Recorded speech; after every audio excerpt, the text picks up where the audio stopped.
So it's my pleasure to introduce the second talk of today, which I'm a little bit biased, but it's one of my Kent museums who are doing some really exciting things with their quite spectacular dioramas. So we've got Lucy Edematie and Rachel Jennings joining us from the Powell-Cotton Museum. Lucy is currently researching African collections at Manchester Museum. She's formerly a freelance curator, writer, editor, and consultant, and she's particularly drawn to projects that connect museums to communities and give voice to those who may otherwise remain unheard. She's worked with artists, communities, arts organisations, and museums in the UK and also internationally. Rachel is a zoologist, which I think is really cool, and a museum professional with 15 years of experience. Her recent work has focused on researching the colonial and social histories of the Powell-Cotton Museum's natural history collections and using this research to reinterpret the museum's really, really spectacular dioramas. I would recommend going to see them with their new interpretation. It's fab.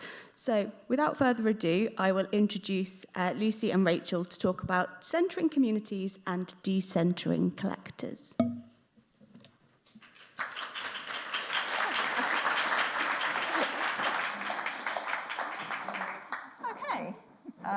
That's very kind, thank you, Amy.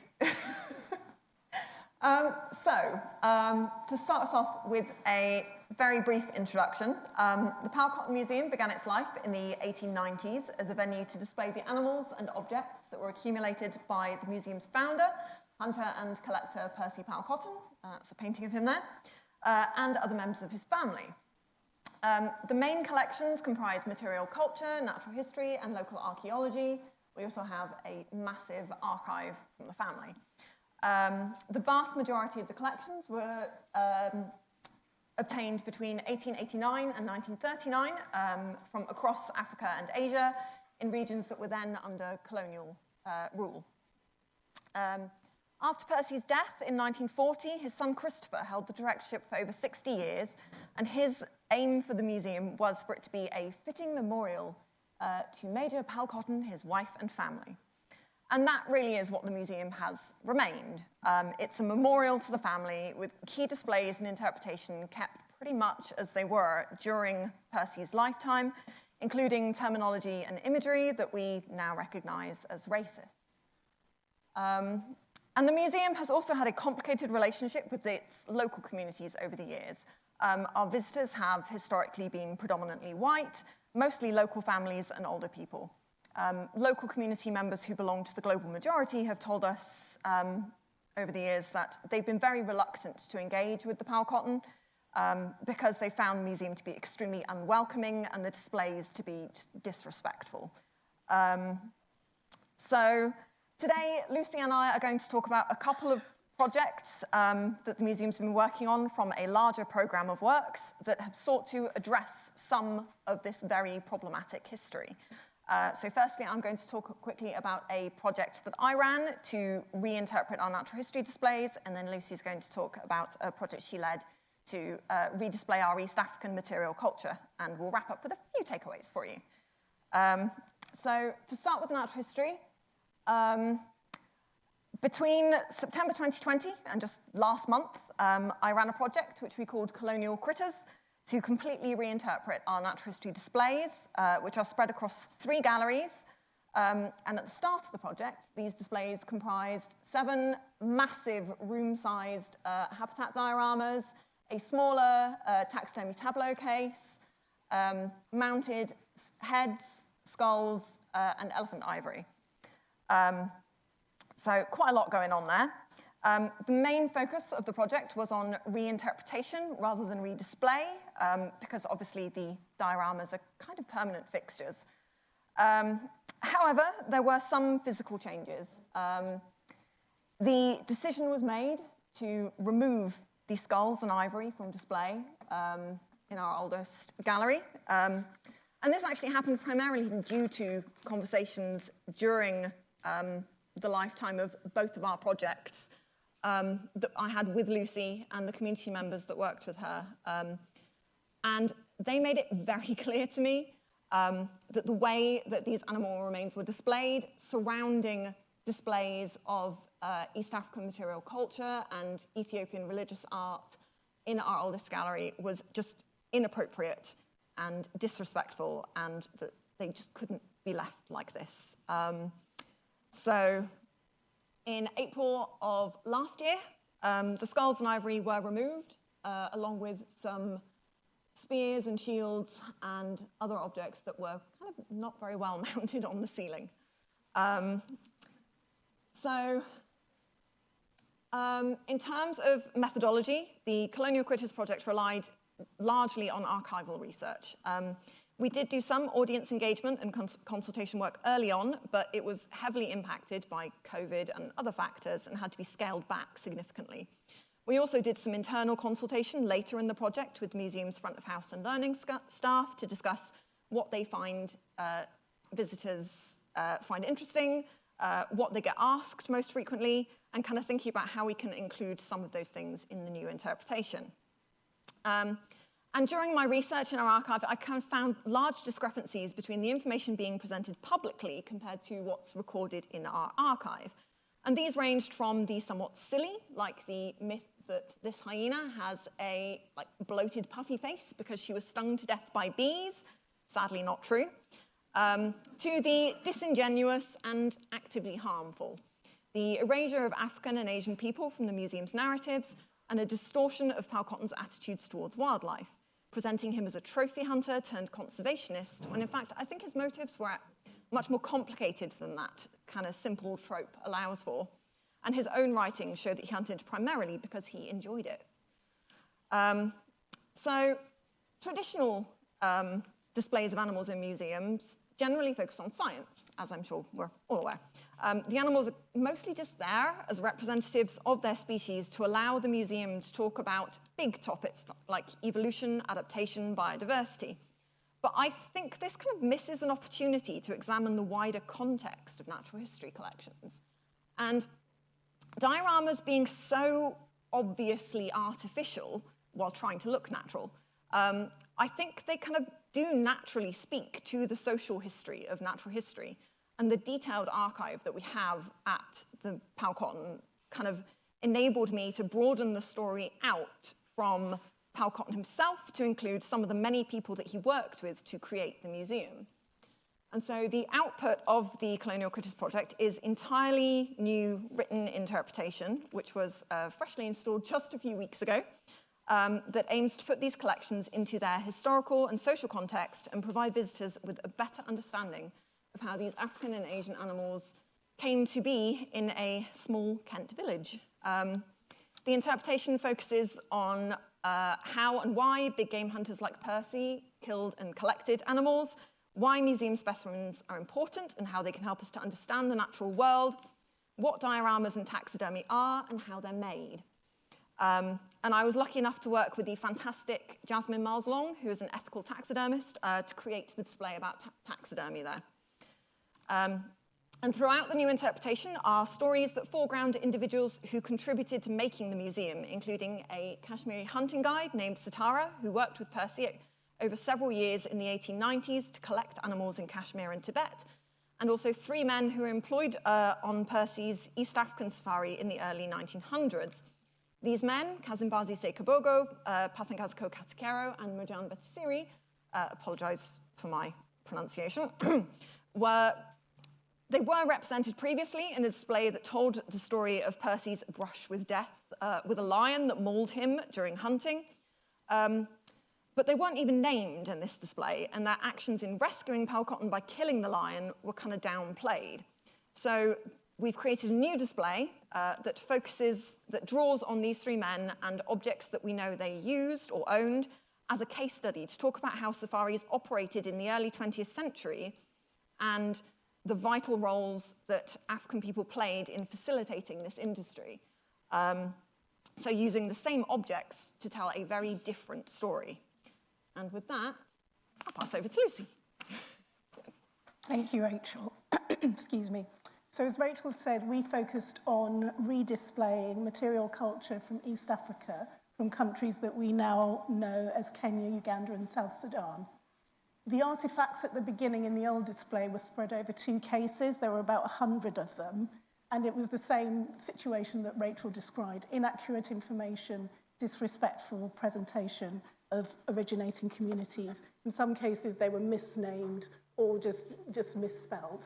And so our aim in redisplaying wasn't just to move around and make the artifacts look pretty. It was to use that as an opportunity to build relationships with communities that were connected to the artifacts, so that they could work with the museum going forward, and also they could be part of telling their own stories rather than being written about and presented as other within the museum space. So we worked with two distinct groups of communities. The first were people in the local diaspora of African heritage, and I was able, even within that challenging context, to get 6 people to agree to come into the museum and work on the project. And that took the shape of coming to workshops in the evening and advising not only on the redisplay, but on wider aspects of the museum's work. And we started, I should have said, in 2022 and finished at the same time as Rachel's project, so just about 3 years. Now, although we living in Kent could think about the display and could think about where do we place artifacts, which photographs do we use, we don't come from the communities that were represented in the artifacts. Therefore, it was really important, it was really important that we also worked with people who did have the knowledge about the artifacts. Now, for obvious reasons, any attempt to travel to South Sudan would have been out of the question. So we were very, very fortunate to find a partner of South Sudanese heritage who's currently based in America. And he is a member of the Didinga community that's represented in the collection. And he wanted to research his community, he wanted to look at the artifacts, and that helped us as well. And he also came, and it was wonderful to be able to host him, to visit the museum en route to South Sudan. And so we have him on film talking about the artifacts, telling the stories connected to them. He also shared photographs of the artifacts across his community. So we know that the information we have is an amalgamation of knowledge from so many different people. We were able to travel to Kenya and Uganda, and I went to Kenya and Uganda with one of the members of the local community group as well. And we, as well as being able to work with local museum professionals, we visited members of originating communities, taking pictures of artifacts from the collection. So they told us what things were called locally and how they were actually used and the stories connected with them. They also told us about their own communities so that we knew how to present them within the museum. And I hope, if I can get the next slide to come, so this is a new display. And I hope that just from looking at it, and I'll go a little bit into detail in a minute, that you can see that those conversations really helped us to transform the display. And we moved to more cases than 2 cases for lots and lots of reasons, but chiefly because we had so many more stories to tell. Ooh. So, just to summarize, the new display is organized by theme rather than organized as trophies from this country or this community or that community. So key themes are daily life and ceremony and adornment. And the last 2 cases look at collections from the Didinga community of South Sudan and also missionary collecting. I was interested that you mentioned about missionary collecting because we have quite a few items donated, in inverted commas, by missionaries. We've got updated information about the communities, which we got directly from them, and we were very lucky to have that. Updated and actually accurate information about the artifacts. And we've included the voices of members of the communities, which were completely excluded before they were silenced. And just to give some examples, the snuff holder that has an arrow pointing towards it, when Percy Powell-Cotton first acquired it, he wrote that it was a war horn, and that's what we had for 100 years in the records. When we spoke to a member of the Karamojong community in Uganda, he told us that it's actually a ceremonial snuff holder used in weddings. And so we've been able to reflect that in the new display. That wasn't the only mistake. So thankfully, we've been able to update some other mistakes as well. Rachel mentioned that the local community haven't always had, local people from the global majority haven't always had a positive opinion of the Powell-Cotton Museum.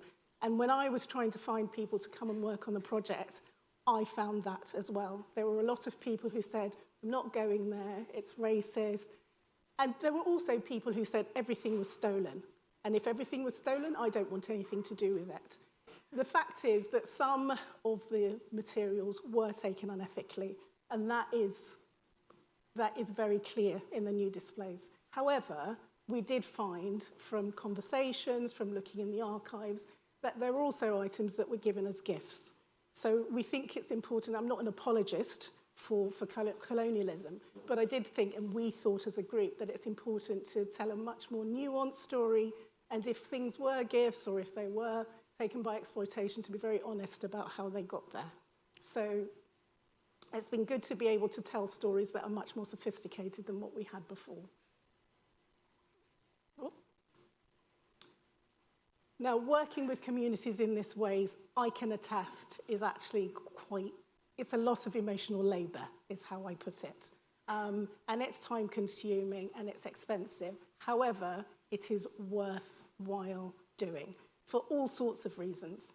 Not only can it improve your relationships with your local community and with communities connected to the artifacts that you have in your collection, it's good professional learning and development, which Rachel might be able to attest.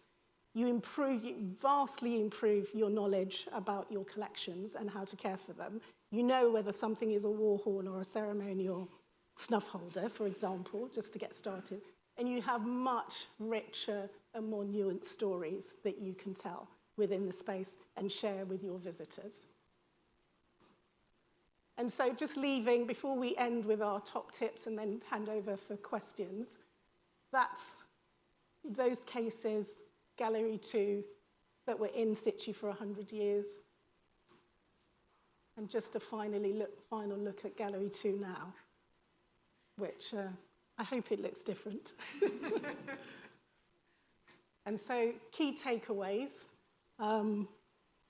Rachel, do you want to do number 1 to 3, and then I'll do the last? Yeah, can do. So obviously, working with somebody who can help connect you with communities is absolutely vital.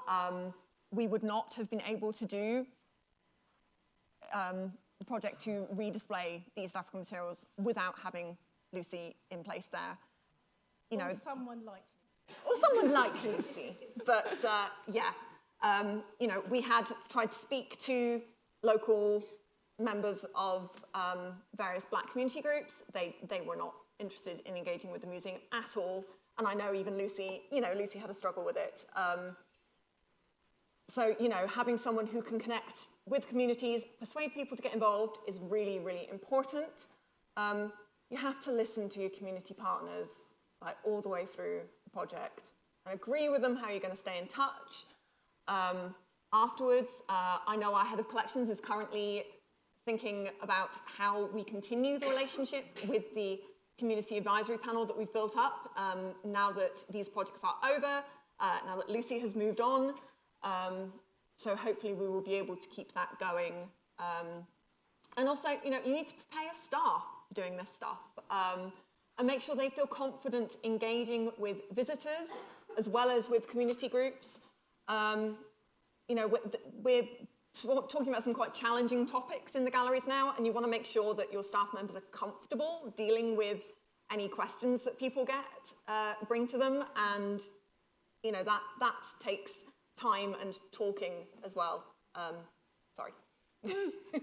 So think beyond subject specialisms. Natural history is social history, so human-centered stories can provide a personal connection to collections, as Rachel has shown. This is a really crucial one, does everyone in your organization understand and support the vision of the project, up to and including your trustees? Because if it's difficult for someone like me and for groups like us to go into a museum if we feel in any way unwelcome because there's somebody who doesn't agree. So if you need to do some work internally first before you invite people in, take the time and do the work. We didn't find that at the Powell-Cotton, but I know it happens. And the last one, think about the legacy. Think about the long-term impact. That might be staying in touch with people locally. That might be keeping the connections with your communities overseas. And it might be other things.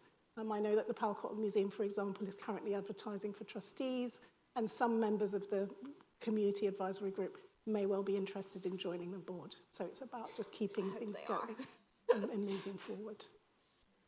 And with that, I think... Thank you.